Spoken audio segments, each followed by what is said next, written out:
Қалайсыздар достар? Бүгін біз осындай өте дәмді үй жағдайында жасалуы өте оңай варенье қосылған пирог дайындайтын боламыз.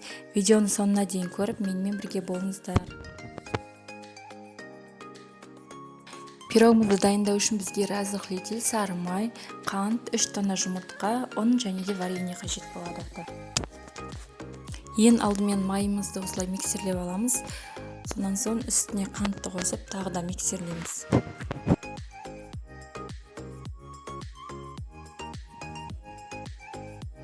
Енді 3 жұмыртқамызды қосып, жақсылап миксерлейміз. Мінекей осындай масса шығу керек. Енді ұнымызға разғылтелімізді сеуіп, осылай бір араластырып аламыз. Және де массамызға жайлап ұнымызды қосып, осылай миксерлеп тұрамыз. Бірден барлығын қосып жіберуге болмайды. 3-4 бөлікке бөліп ұнды қосуымыз қажет. Мінекей осындай қамыр пайда болады. Және де осындай қамыр болған кезде енді қолымызбен араластырсақ болады. Осылай қолымызбен илеп шығамыз қамырымызды. Қалған ұнымыздың барлығын септік. 500 грамдай ұн кетеді бізге осындай қамыр пайда болады. Бұл қамырды мешокқа салып, холодильникке 10-15 минутқа қойып қойсаңыздар болады. Егер осындай жұқа қылып қойсаңыздар, 10-15 минут жеткілікті. Енді біз қамырымызды 2 бөлікке бөлдік. Бір бөлігі астыңғы бөлігі, бір бөлігі үстіңгі бөлігі болып есептеледі. Астыңғы бөлігін осылай жайып аламыз. Егер де қамыр жабысқақтау болып тұрса, ұн сеуіп тұруды ұмытпаңыздар.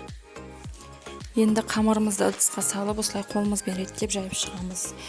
Және де үстіне осылай вареньемізді құйып, қасықпен жан-жағын бәрін жайып біркелкі қылып аламыз. Енді үстіңгі қамырды алып, ұн сеуіп осылай жайып аламыз. Мен бірден осылай сопақша етіп жайып алдым, ыңғайлы болу үшін.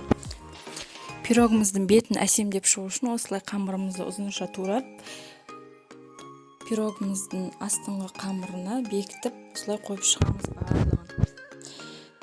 Және де достар, сіздер өз қалауларыңыз бойынша, өз фантазияларыңыз бойынша пирог бетін әсемдеп шықсаңыздар болады.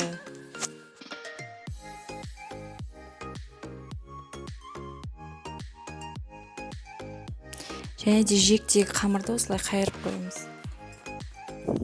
Ендігі кезекте пирогымыздың қамырына жұмыртқаның сары уызын жағып шығамыз. Мінекей біздің варенье қосылған пирогымыз дайын болды. Дәмі өте керемет болып шыққан. Және де варенье мен қамыры екеуі бір-бірінің дәмін өте жақсы үйлестіріп тұр. Қамырымыз да жұмсақ болып шыққан. Міндетті түрде жасап көріңіздер. Барлықтарыңызға ас болсын.